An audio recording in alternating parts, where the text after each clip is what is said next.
부활하사 우리에게 영원한 처소를 예비해 두시고 사랑과 은혜를 베푸신 우리 하나님의 크신 사랑과 은혜를 진심으로 감사드립니다. 우리는 두려움과 의심, 걱정을 모두 다 주님께 내어놓고 날마다 승리하는 삶을 살아가도록 힘주시고 주의 능력으로 함께하여 주시옵소서. 농번기로 힘든 시기입니다. 자칫하면 건강과 영적 능력을 잃어버릴 수가 있습니다. 늘 기도하며 영육이 강건케 되는 우리의 삶이 되게 하여 주시옵소서. 6월은 호국 구원의 달입니다. 이름 모르는 유무형 용사들이 이 나라를 위해 목숨을 바쳐 희생한 흔적의 터 위에 저희들은 평화와 안식을 누리며 행복하게 살아가고 있습니다. 애국자들이 피를 흘려 물려받은 아름다운 이 나라와 이 강산을 저희들로 땀 흘려 더욱 수고하여 더 아름다운 나라로 후손에게 물려줄 수 있도록 하여 주시옵소서. 특별히 이 나라가 복음으로 더욱더 아름다운 나라가 되기를 원합니다. 하나님의 사랑과 은혜가 더욱더 넘치는 나라가 되기를 원합니다. 사랑하는 우리 자녀들에게 함께하여 주시옵소서. 꿈과 소망을 잃어가고 있습니다. 주님께서 저들에게 용기를 잃어보지 않도록 늘 품어주시고 함께하여 주시옵소서.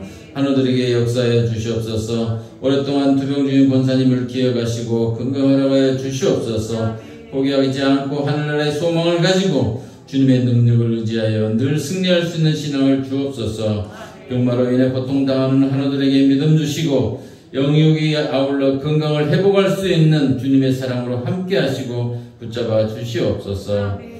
아버지 선교사님들에게 함께하여 주시옵소서. 먼 나라에서 아버지 하나님 힘과 수고를 다하고 있습니다. 주님께서 그들을 붙잡아 주시고 함께하여 주시사 아버지 있는 그곳에서 더욱더 하나님의 영광을 위해서 복음을 위해서 애쓰고 힘쓰는 우리 선교사님 될 수 있도록 우리 좀 축복하여 주시옵소서.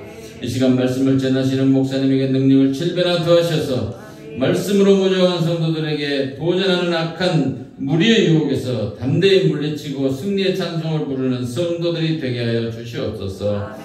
또한 주의를 위해 수고하시는 각 기관들과 모든 성도들에게 크고 놀라운 은혜를 덧입혀 주시옵소서.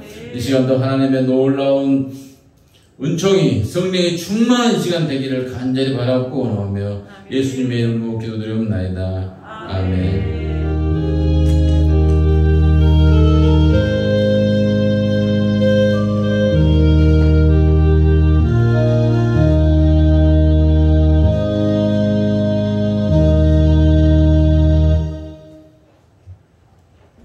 이어서 하나님께서 우리에게 주시는 축복의 말씀 보겠습니다. 신약성경입니다. 마태복음 5장 17절로 20절까지 말씀입니다. 제 성경책 신약성경 6면입니다.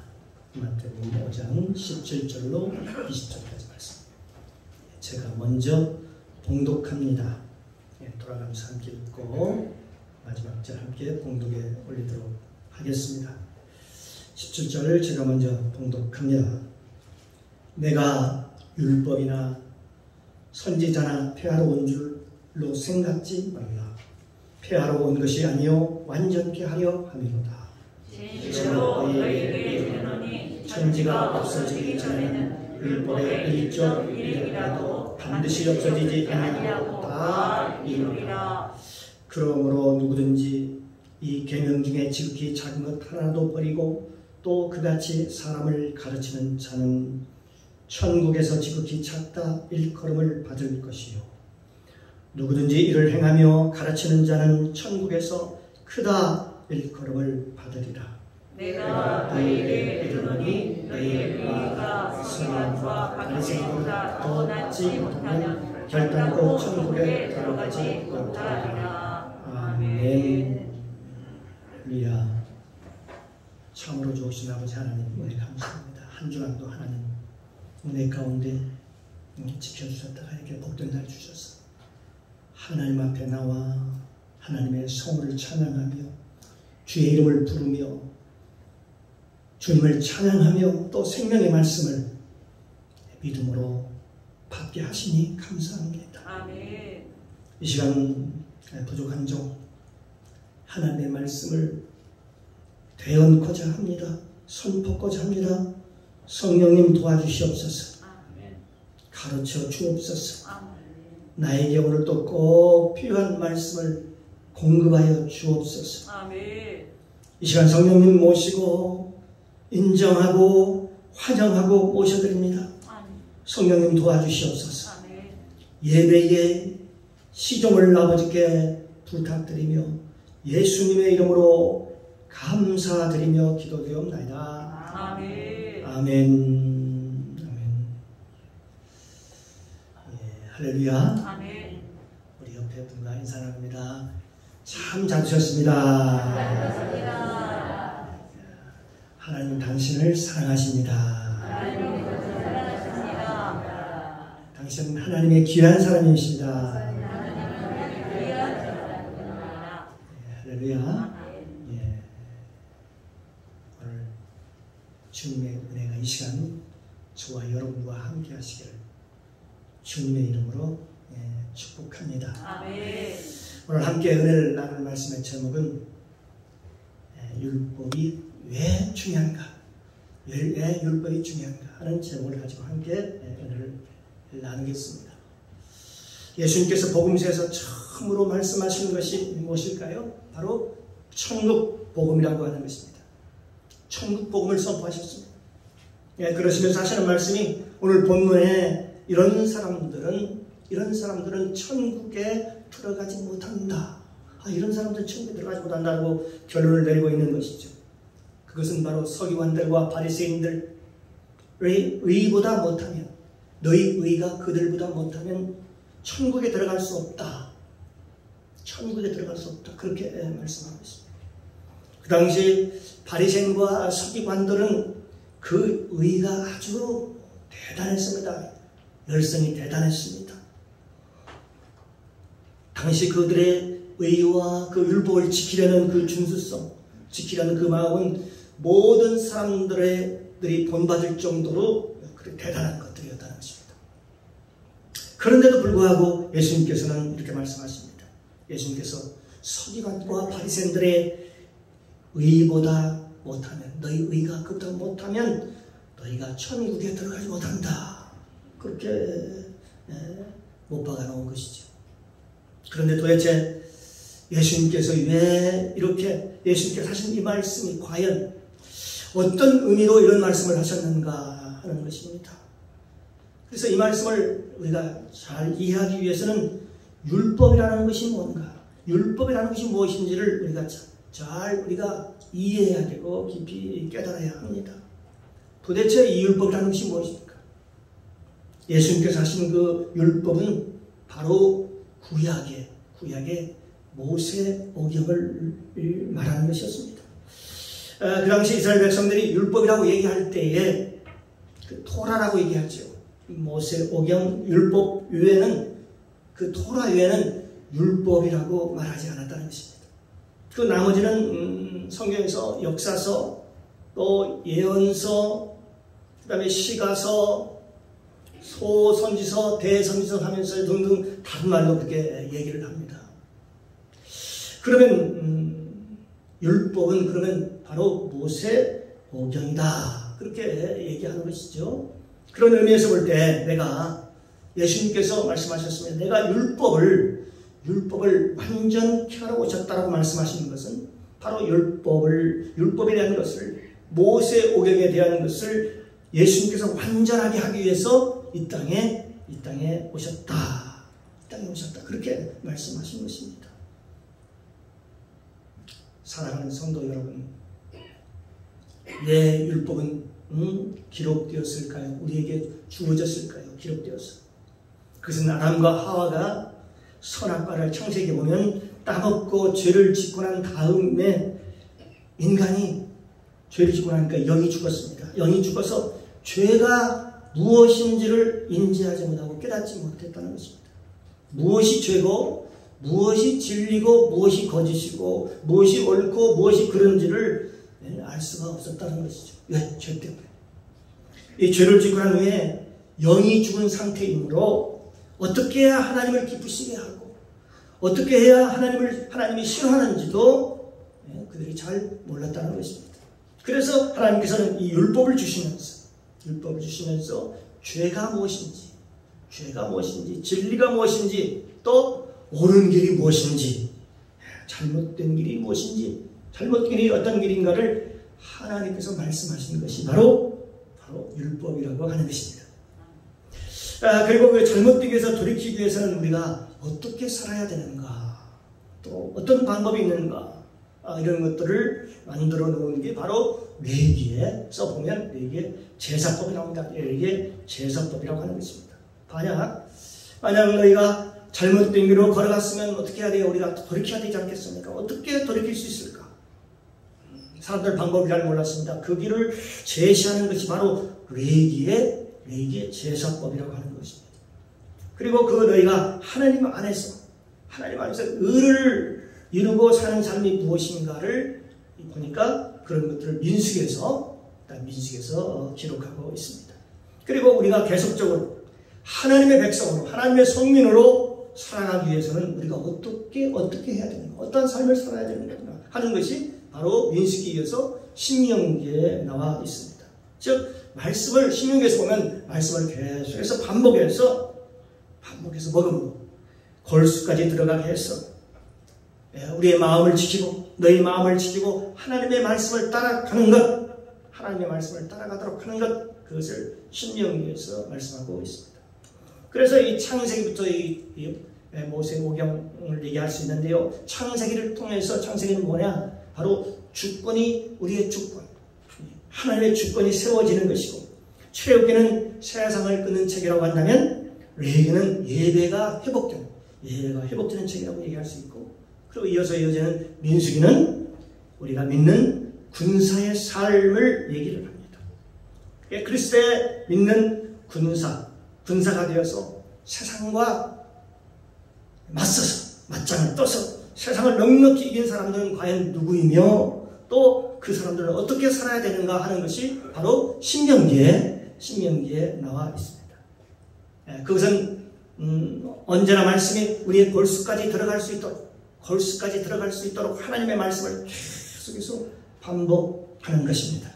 우리가 하나님의 말씀을 반복하지 않으면, 하나님의 말씀을 반복해서 먹지 않으면 우리가 성령 충만을 받았다 하더라도 아주 쉽게 넘어지고 만다는 것입니다.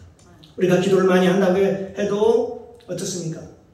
쭉 계속해서 기도하지 않고 한 열흘 동안 쉬고 또 한두 달 쉬면은 그 영성은 쉽게 어떻게 무너지고 말 것입니다. 그래서 우리는 늘 하나님의 말씀을 늘 가까이에서 우리 관절 골수까지 들어갈 수 있도록 반복해서 하나님의 말씀을 먹어야 하는 것입니다. 하나님의 말씀을 먹고 들어야 하는 것입니다. 마치 우리가 어떻습니까? 식사를 어떻게 합니까? 아침, 점심, 저녁 식사를 하는 것처럼, 밥을 먹는 것처럼 우리는 어쩌면 평생을 이 말씀을 우리가 계속해서 먹어야 하는 것입니다. 그럼에도 불구하고 어떻게 하루 이틀만 우리가 밥을 굶는다면, 그러니까 식사를 하지 않는다면 어때요? 우리 기운이 떨어지고 말이지요. 지금까지 우리가 그동안에 쭉 먹었던 그 밥의 힘은 어떻습니까? 어디로 갔습니까? 우리가 30년, 40년, 50년, 아니 60년 오랫동안 우리가 날마다 아침, 점심, 저녁을 거르지 않고 우리가 먹었는데 그 힘은 다 어디로 갔나요? 우리가 한 열흘 동안 밥을 먹지 못했는데 수십 년 동안 먹은 그 밥의 힘은 도대체 어디로 갔습니까? 힘이 없나요? 왜냐하면 우리는 날마다 먹지 아니하면, 우리가 음식을 먹지 아니하면 힘을 잃어버리게 되지요. 마찬가지입니다. 영적인 일도 이와 똑같습니다. 우리가 신앙생활을 오랫동안 했다 할지라도 어땠을까요? 우리가 변함없이 매일 우리의 삶 속에서 우리는 매일 아침, 점심, 저녁을 먹듯이 우리는 계속해서 반복해서 매일 하나님의 말씀을 먹고 살아야 되는 것입니다. 사람이 떡으로만 사는 것이 아니라 하나님의 입에서 나오는 모든 말씀으로 살리라 라고 말씀하고 있지요. 그래서 이 율법이라고 하는 것은, 이 율법의 역할이라는 것은 바로 죄를 깨닫게 하고 죄를 돌이키게 하고 그리고 그 죄를 돌이킬 수 있는 방법이 무엇인가를 말씀해주고 그 돌이키는 그 사람들이 어떻게 살아야 되는지 구체적으로 말해주는 것이 바로 이 율법서라고 하는 것입니다. 그래서 이 율법은 바로 거울이라고 합니다. 거울이라고 얘기를 하죠. 이 거울은 뭐 하는 역할을 합니까? 우리 마음에 비추는 것인데, 이 말씀을 읽어보니까, 이 말씀을 들으니까, 이 말씀을 보니까, 내가 잘못 살았구나. 내가 잘못 살아서 이제 회개해야 되겠구나. 라고 하는 거지요. 그래서 이 율법서라고 하는 것은 마치 이 거울과 같은 것입니다. 거울. 나를 늘 비추는 거울입니다. 여기 대상이 있으면 다른 사람을 비추는 것이 아니라 나를 비추는 거울입니다. 그런데 사람들이요, 이 거울을 가지고, 이 율법을 가지고 사람들이 나를 비추고, 자기 자신을 비추기보다는 다른 사람을 비추려고 합니다. 다른 사람을 비춥니다. 남을 비추기 시작합니다. 사실 이것이 문제지. 그러면서 네 얼굴에 누가 묻었어. 네 형식이 옳지 않아. 똑바르지 않아. 잘못됐어. 너 그렇게 살면 안 돼.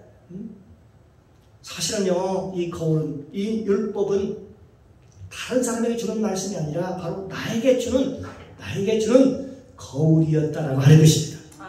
하나님께서는 이 말씀을 주실 때에 대상이 나를 비추라고 율법을 주셨는데, 나를 비추는, 본인을 비추라고 주셨는데, 사람들은 자꾸 어떨까요? 그 율법을 가지고, 그 거울을 가지고 자꾸 남을 판단하고, 남을 비판하고, 판단하고, 어떻게 써요? 정죄하는데 이걸 사용한다는 것입니다. 우리가 잊지 말아야 됩니다. 그래서 예수께서 우리에게 말씀하시기를 뭐라고 말씀하십니까? 너희 눈에 들보는 깨닫지 못하고, 네 눈에 큰 들보가 들어있다. 그걸 깨닫지 못하고 왜 남의 눈에 작은 것을 자꾸 보고 그걸 자꾸 판단하느냐, 그렇게 얘기하시는 것이죠. 왜 이 율법을 가지고, 왜 너는 안 보고, 네 자신은 안 보고 남의 얼굴에 들이대면서 네 눈에 들보가 있는데 왜 남의 눈에 티를 보고 네가 정죄하고 판단하고 그렇게 남을 흉을 보느냐, 그렇게 말씀하시는 것입니다. 이 율법이라고 하는 것은요, 매우 좋은 것입니다. 아주 선한 것이라고 말씀하십니다. 선하게 보면 매우 좋은 것, 율법은 매우 선한 것입니다. 왜냐하면 율법은 내가 살 수 있는 생명의 길입니다. 주의 말씀은 내 발의 등이요 내 길의 빛입니다 라고 말씀하시죠. 이 율법은요, 나를 비추는, 바로 나를 비추는 거울입니다. 이 율법을 가지고 있으면 정말로 내게 유익한 것이 너무나도 많습니다. 굉장한 유익이 있지. 말씀을 보면은 깨달음이 있고, 거기에 길이 보이고, 그 말씀 속에서 내가 누구인가에 대한 정체성, 내가 죄인이구나 하는 그 죄성을 깨닫게 되고, 그걸 드러나기 때문에 그렇습니다. 이 말씀이라고 하는 것은, 그래서 말씀이라고 하는 것은 참으로, 이 율법이라고 하는 것은 참으로 귀한 것입니다. 참으로 선한 것입니다. 그런데 로마서 3장 20절 말씀해 보니까 율법의 행위로는 그 앞에 의롭다 하심을 얻을 육체가 없나니, 율법으로는 죄를 깨달음이니라 라고 그렇게 말씀하고 있습니다. 그러니까 율법으로는 우리가 의롭게 될 사람이 한 사람도 없다. 다만 그 율법을 가지고 죄를 깨달음이니라. 무엇이 죄인지를 깨닫게 된다는 것이지요. 내게 이런 죄가 있구나. 이제 내가 이런 죄를 지었으니 이제 내가 바른 길로 가야겠구나. 이 율법이라고 하는 것은 우리가 죄를 깨닫게 하는데, 뭐 하는데요? 죄를 깨닫게 하는데 큰 놀라운 능력이 있습니다. 그러면 이 죄를 깨닫고 이 죄를 없애는 방법은, 그것은 바로 오직 예수 그리스도의 보혈밖에 없다. 예수 그리스도의 피밖에 없다고 하는 것입니다. 예수 십자가에서 그리신 예수님의 보혈의 피를 말하는 것입니다. 구약의 레위기에서 보니까요, 그것을 상징적으로 나와 있는 것이 뭐냐라고 보면 바로 레위기에 보면 여러 가지 짐승의 피가 나옵니다. 송아지의 피, 짐승의 염소의 피, 또는 또 순양의 피, 암양의 피, 또 산비둘기, 집비둘기의 피라고 하는 것입니다. 바로 짐승의 피입니다. 그것은 바로 뭘 지금 얘기하려고 그러냐? 그 짐승의 피를 통해서 예수 그리스도의 보혈, 예수 그리스도의 보혈을 비유로 의미하는 것입니다. 여기 짐승들이 죽는 모습을 보면서 우리는 무엇을 깨닫느냐? 뭘 깨달을까요? 짐승이 죽어가는 그 처참하게 죽어가는 모습을 보면서 죄가 얼마나 무서운 것인가, 죄가 얼마나 무서운 것인가를 깨닫게 되는 것입니다. 너희 죄 때문에 저 짐승이 죽어가는 그 짐승의 모습을 보면 너희 죄 때문에 저 짐승이, 저 소와 양이 지금 죽는 거다. 처참하게 죽어가고 있는 거다. 이 죄라고 하는 것은 반드시 죽어야 되지요. 어떻게 죽느냐? 죄의 삭은 사망이라고 했습니다. 죄의 삭은 사망이요. 죄의 삭은 사망이라고 말씀하고 있습니다. 짐승을 잡는 것을 봅니다. 짐승이 죽어가는 모습을 보면서 아주 처참한 모습을 봅니다. 만약 우리가 죄를 지으면 그 모습을 보면서 마지막 우리의 삶이 궁극적으로 이 세상에 죽었어, 하나님의 심판을 받고 지옥에 떨어졌어, 이렇게 혹독한 고통을 겪으리라고 하는 것을 하나님께서 구약을 통해서, 이 제사를 통해서 우리에게 예시로 보여주고 있는 것이다. 샘플리고로 이 구약의 제사로, 구약을 통해서 우리에게 보여주는 것이라고 얘기할 수가 있습니다. 그런데 죄를 깨닫지 못하고 가르치려고 할 때 큰 위험성이 있다라고 하는 것입니다. 그 위험성은 고린도전서 15장 56절 이하에 말씀하고 있습니다. 이 56절을 보면 사망에 쏘는 것은 죄요, 죄의 권능은 율법이라, 그렇게 기록하고 있습니다. 그러니까 이 사망에 쏘는 것이 죄인데 죄의 권능이 율법이라고 얘기하고 있습니다. 도리어 이 율법이, 선한 이 율법이 어떤 데 쓰여진다는 것입니까? 도리어 죄를 짓는데 힘이 된다는 거예요. 선한 율법이 죄를 짓는데 쓰여지고 있다는 것이죠. 이 율법이 죄의 권능이 되어서 어떻게 해요? 남을 쏘는 것입니다. 율법의 잣대를 가지고 막 쏘는 거예요. 그 율법이 도리어 남을 판단하고, 어때요? 남을 판단하고, 정죄하고, 비판하고, 분쟁하고 그러는 것이죠. 도리어 그 율법이 선한 도구로 쓰여져야 되는데 죄를 짓는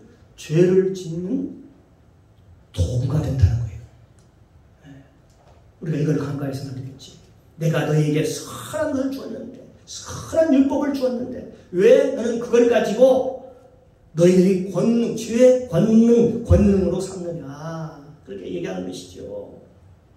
그래서 어떤 사람들은 그렇습니다. 구약을 율법이라고 치부하고 소홀히 여기는 경우, 소홀히 생각하는 사람들이 있습니다. 구약은 이미 지나간 법이야. 율법이야. 우리는 지금 신약시대에 살고 있어. 우리는 성령만 받으면 돼. 우리가 성령만 받으면 돼. 지금은 성령시대야. 우리는 지금 구약시대에 살고 있지 않아. 만약에 우리가 그런다면 어떻습니까? 예수님께서 다음과 같은 말씀을 하시지 않았겠지. 마태복음 15장 19절에 보면 이런 말씀이 있습니다. 그러므로 누구든지 이 계명 중에 지극히 작은 것 하나도 버리고 또 그같이 사람을 가르치는 자는 천국에서 지극히 작다 일컬음을 받을 것이요, 누구든지 이를 행하며 가르치는 자는 천국에서 크다 일컬음을 받을 것이니라. 네, 그렇게 말씀하고 있습니다. 여기에서 이 말씀 가운데 이 키워드가 어디에 있습니까? 아무리 지극히 작은 율법이라도 가르치지 아니하면, 행하며 가르치지 않으면 아니 된다는 것이죠. 거기서 빼면 안 된다는 거죠. 그러면 율법을 어떻게 하라고 하는 얘기냐? 성경에 말씀하시기를 그러니까 하나님의 말씀대로 그것을 행하며 하나님의 말씀대로 그걸 행하며 그걸 가르치라는 것이죠. 말로만 가르치는 게 아니고 너희가 몸소 행하며 가르치라는 얘기입니다. 즉 언행이 말과 행동이 일치가 되고 우리의 모든 삶이 하나가 되는 삶, 그걸 얘기하는 것이죠. 그래서 계시록 22장 19절에 보면 이렇게 기록되어 있습니다. 만일 누구든지 이 두루마리의 예언의 말씀에서 제하여 버리면, 거기서 빼버리면 하나님이 이 두루마리에 기록된 생명나무와 및 거룩한 성의 참여함을 제하여 버릴 것이다. 그러니까 하나님의 말씀을 빼는 것이, 하나님을 빼거나 하나님의 말씀을 더하거나 빼는 것이 얼마나 위험한지 몰라요. 그거 우리가 읽을 때요, 하나님의 말씀에도 우리가 주의할 게 있습니다. 그 말씀 내 마음에 안 들어, 마음에 안 맞아, 그거 내 마음에 안 맞아. 그 말씀을 빼는 것, 또 거기다 그 말씀에 더하는 것, 그 얼마나 위험한지 모릅니다. 하나님께서는 우리에게 뭐라고 얘기하느냐? 하나님께서 그러면 재앙을 너희에게 더할 것이다. 또 거룩한 성에 참여함을 제하여 버리기시라. 그렇게 말씀하고 있습니다. 그러니까 천국에 들어가지 못한다. 그렇게 말씀하고 있는 것입니다. 신명기 4장 2절에 보니까 또 이렇게 기록되어 있습니다. 신명기 4장 2절에 보니까 내가 너희에게 명하는 말을 너희는 가감하지 말고 더하거나 빼지 말고 내가 너희에게 명하는 너희 하나님 여호와의 명령을 지키라. 내가 명령하여 말하는 것을 한마디로 가감하지 말고 빼지도 말고 덧붙이지도 말라고 그렇게 말씀하고 있습니다. 또 거기서 끝나지 않았습니다. 신명기 12장 32절에 보니까 내가 너에게 명하는 이 모든 말을 너희는 지켜 행하고 그것에 가감하지 말라. 더하거나 빼지 말라. 그렇게 말씀하고 있습니다. 그래서 계속해서 신명기에서 계속해서 반복해서 얘기를 하고 있는 것입니다. 가감하지 말고 말라고 계속해서 얘기를 합니다. 우리는 말씀을 전할 때에 좀 주의 종들이 드려야 할 얘기지요. 굉장히 위험한 설교가 있습니다. 그건 바로 그냥 포장된 설교입니다. 포장된 말씀입니다. 간증을 해도 사실 그대로를 간증하지 않고 가감하는 겁니다. 거기에 더하거나 빼는 겁니다. 보태는 겁니다. 이건 굉장히 위험합니다. 하나님께서 있는 그대로 말해도 하나님이 역사하실 것을 우리는 믿어야 합니다. 하나님의 말씀을 전하면 그 나머지는 하나님이 행하시고 하나님이 책임을 지시고 역사하실 것을 믿고 우리는 그 말씀을 담대하게 전해야 되는 것입니다.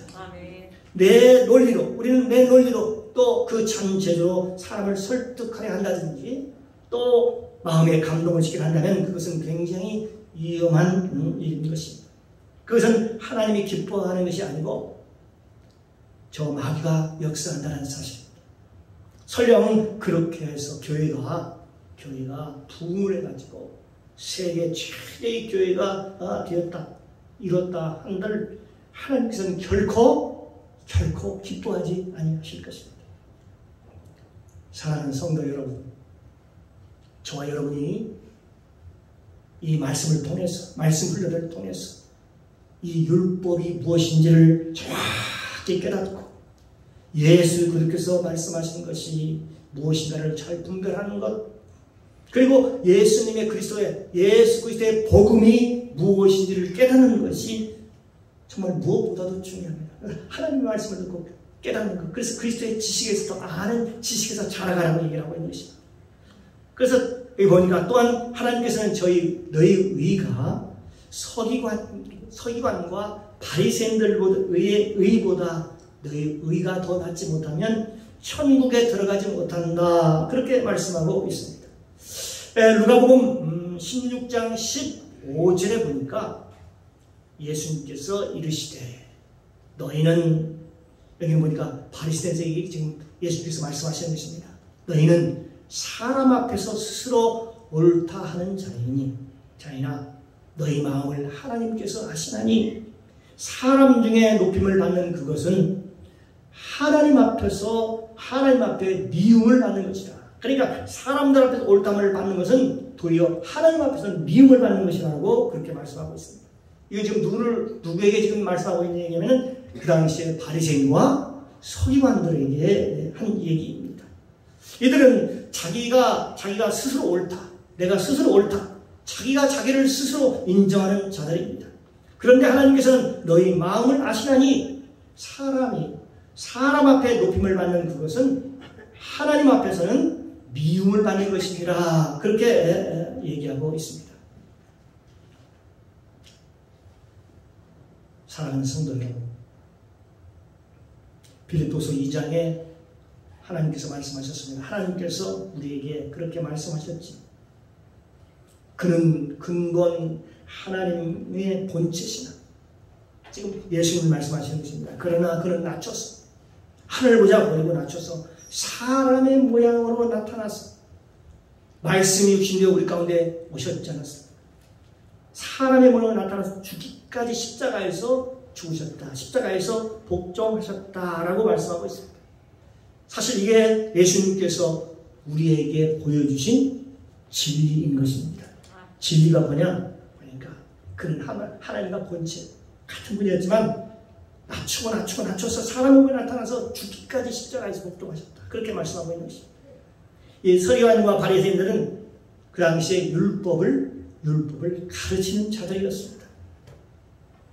그래서 그 당시 서기관과 바리새인들을 이스라엘 백성들이 그 당시 존경을 했습니다. 그러니까 그들이 그 말씀을 가르치니까 시장에 다니면서 경문을 넓게 하고 옷수를 크게 하고 언제나 높은 자리에 상자에 앉기를 원하고 그들은 항상 높임을 받기를 원했던 것입니다.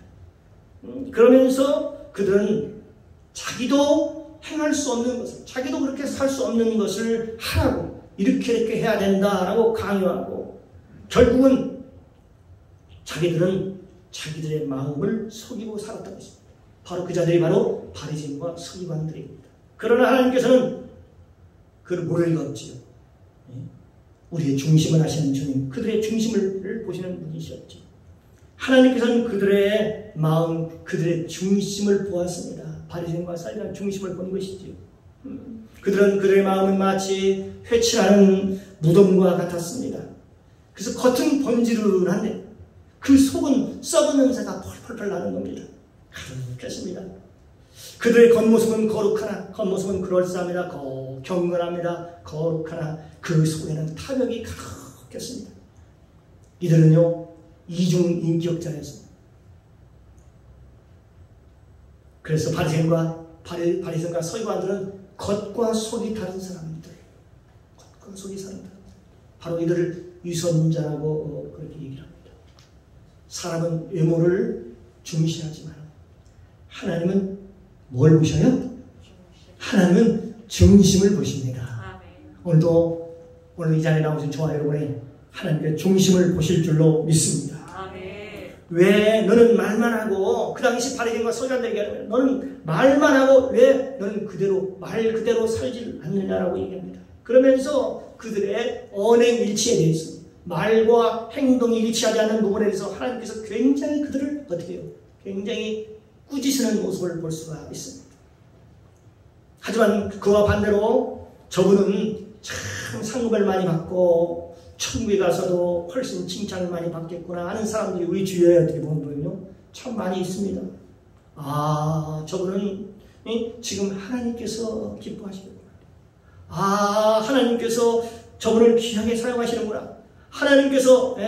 하나님께로부터 크다 칭찬을 일컬음을 받겠구나. 하나님께서 큰 상금을 저번에 보는 걸 보니까 큰 상금을 하나님께 주시겠구나 하는 그런 생각을 우리가 종종 가질 수 있습니다. 그러면서 그들의 삶을 보면서 어떻습니까? 우리가 도전을 받게 되지요. 그를 따라가려고 합니다. 어떻게 하면 나도 저분처럼 나도 저분처럼 본받으면서 믿음으로 살아야지 하며 우리가 삶의 도전을 받는 것입니다. 사도 바울도 그런 고백을 했습니다. 고린도전서 11장 1절에 보면 내가 그리스도를 본받은 자 된 것 같이 너희는 나를 본받은 자가 되라 라고 말씀하고 있지 않습니까? 하나님과 예수님과 성령님은 본질상 한 분이십니다. 같은 분이십니다. 성품이 같은 분이십니다. 본질상 모든 것이 같은 분이십니다. 다만 다른 것이 있다면 뭘까요? 바로 유익격이 다른 것입니다. 유의가 달라요. 위치가 다른 것입니다. 하나님은 하늘에 계시고 예수님은 이 땅에 말씀이 육신되어 육신으로 이 땅에 오셨고 그리고 성령님은 영으로 오셔서 지금 저와 여러분 가운데 와 계십니다. 그러나 그분은 언제나 그분들은 하나였습니다. 삼위일체 하나님은 여기 말씀하고 있는 것이죠. 그래서 요한복음 17장에 보면 예수님께서 마지막 겟세마네 동산에서 기도하실 때에 어떻게 기도를 했습니까? 우리가 하나인 것을 우리가 하나인 것처럼 저들도 하나 되게 하옵소서. 그렇게 예수님께서 기도하셨습니다. 예수님은 한 번도 하나님의 명령을 어긴 적이 없습니다. 성령님도 마찬가지입니다. 성도, 성자, 성령께서 싸웠다는 얘기를 우리가 들어본 적이 없죠. 여기 세 분이 싸워서 서로 분리했다라고 하는 그런 말을 우리가 들어본 적이 없습니다. 성부와 성자와 성령님은 한 분이시고 똑같은 분이십니다. 그러나 자기 위치를 철저히 지켰던 분이십니다. 여러분 이 재단에 우리 교회에도 목사나 장로나 평신도나 집사나 권사나 모든 사람이 특별할 게 하나도 없습니다. 높낮이가 없습니다. 생김새도 똑같고 우리 오장육부도 우리 똑같고 사지배 때도 우리 다 똑같아요. 다 했습니다. 다만 이 땅에서 어떻습니까? 이 땅에 우리가 사는 동안 뭐만 다를 뿐일까요? 서로 직분이 다를 뿐입니다. 위치가 다를 뿐이에요. 하나님 볼 때는 똑같이 하나님의 자녀라는 것입니다. 만약 우리가 똑같은 마음을 갖지 않고서 서로 이렇게 생각하면 각자가 나는 목사야, 나는 권사야, 나는 장로야, 나는 집사야. 만약 마음이 다른 사람과 하나가 되지 않고 하나가 되지 못한다면 이미 그 사람은 성도로서의 사명을 감당하지 못하는 사람입니다. 이미 성도로서의 이미 거기서 분리된 자들입니다. 우리 성도들은 마음이 하나가 되어야 합니다. 성령으로 하나가 되어야 합니다. 그래서 목회자는 늘 성도님과 함께 성도님과 마음을 같이 하는 사람입니다. 성도들이 울 때 같이 울어주고 성도들이 웃을 때 같이 웃어주고 우리의 마음이 언제나 하나같이 똑같이 하나가 되는 것입니다. 사랑하는 성도 여러분, 서기관과 바리새인들의 의보다 너희가 못하면 너희 의가 그들의 의보다 못하면 결단코 천국에 들어가지 못한다. 그렇게 말씀하셨는데 그런데 이들은 늘 어떻습니까? 행위적으로는 늘 온전하려 했습니다. 완벽하려 했습니다. 여러분 그들은요 실조도 제대로 했습니다. 안식일도 제대로 지켰습니다. 금식도 제대로 했습니다. 사람들이 보기에 그럴듯했습니다. 아주 경건했습니다. 입술에는 늘 하나님의 말씀이 있었습니다. 그러나 그들의 속과 겉이 달랐습니다. 바로 위선자들입니다. 그들은 위선자들이었어요. 그러면서 너희들은 그렇게 살지 말아라. 그러지 말라. 그렇게 얘기하는 것이죠. 성령님을 인정하고 모셔드리고 환영하고 모셔드리고 인정하는 너희들이요. 너희들은 그렇게 살지 말아라. 위선을 떨며 살지 말아라. 겉과 속이 하나 되어서 늘 살아라. 그렇게 말씀하시는 것이. 성경에 보면 이 진리라는 단어가 있어요. 진리. 몰라도 괜찮습니다. 한번 이 헬라어로 알레리아라고 이렇게 얘기를 합니다. 알레리아. 그런데 그 의미가 뭔가, 이 진리라는 것이 뭔가라고 보니까 그 헬라어로 그 내용의 그 뜻이 뭐냐면은 생긴 대로 살아라. 생긴 대로 사는 것을 의미합니다. 진리라는 게 뭔가 대단한 것이 아닙니다. 생긴 대로 하나님이 주신 대로 사는 걸 그 진리라고 그렇게 얘기한다는 겁니다. 우리가 예를 들어 생각해 볼 수 있을까? 나팔꽃은 아침에 피지만은 그 나팔꽃이 얼마나 아름다운지 모릅니다. 밤에 이슬을 먹으면 그 나팔꽃, 담장에 피는 그 나팔꽃, 그것은 어떤 의미에서 장미보다도 더 아름답습니다. 아니, 백합화보다도 훨씬 더 아름답습니다. 아니, 밤에 피는 여러분 호박꽃을 여러분 본 적이 있습니까? 그 노랗게 달빛에 비춰가지고 비춰지는 그 호박꽃, 그 가시덤불 밑에서 피어나는 그 호박꽃이 얼마나 아름다운지 모릅니다. 여러분 보는 시각에 따라 다른 거예요. 아름답다는 것입니다. 다시 말하면 이건 각자 생긴 대로 생긴 그 모습이 그렇게 아름답다는 얘기입니다. 각자 생긴 대로 모습이 그렇게 아름다운 것처럼 하나님께서 나에게 주신 모습, 여러분 각자에게 주신 모습이 있어요. 그런데 대부분 보면 사람들이 자기를 별로 안 좋아해요. 자기 모습을 별로 안 좋아합니다. 그래서 어때요? 요즘 뭐 성형도 하고 수술도 하고 여러 가지 몸에 손을 대는 경우가 있습니다만은 사실은 하나님께 주신 나의 모습 그대로를 인정하고 사랑하는 것, 이것이 세상에서 가장 아름다운 모습이라는 것입니다. 할렐루야. 네, 그렇습니다. 오늘 선포된 말씀의 결론입니다. 왜 율법이 우리에게 필요한가? 왜 우리에게 율법이 중요한가? 왜 우리에게 율법을 주셨을까? 율법은요, 우리의 거울이 되어서, 율법은 아까 거울이라고 말씀하셨잖아요. 거울. 남에게 비추지 말고, 누구에게 비추지 않습니다. 본인 자신에게 비추어서, 그래서 비춰서 뭘 깨달아는 거냐? 죄를 깨달아, 자신의 죄를 깨달아 철저히 회개하고 철저히 돌이킴으로써 하나님의 형상이 회복되어서 세상에 나가서 사람들에게 빛과 소금의 역할을 잘 감당하여 선한 영향력을 발휘해서 우리의 삶 가운데서, 저와 여러분의 삶 가운데서 아름다운 열매, 선한 열매를 맺는 것입니다. 그러므로 저와 여러분은 하나님이 주시는 있는 그대로의 모습을 인정하고 사랑하고 본인을 축복하시기를 주님의 이름으로 축복합니다. 그래서 우리 믿음이 하나님의 말씀에 대한 확신을 가지고 그리스도의 장성한 분량까지 자라고 이르렀어. 어떤 환난 가운데서도 세상을 능히 이기며 승리하며 또한 하나님의 자녀로서의 믿음으로 당당히 살아갈 수 있기를 주님의 이름으로 축원합니다. 기도합니다. 사랑의 주님, 감사합니다. 오늘도 선포된 말씀을 통해서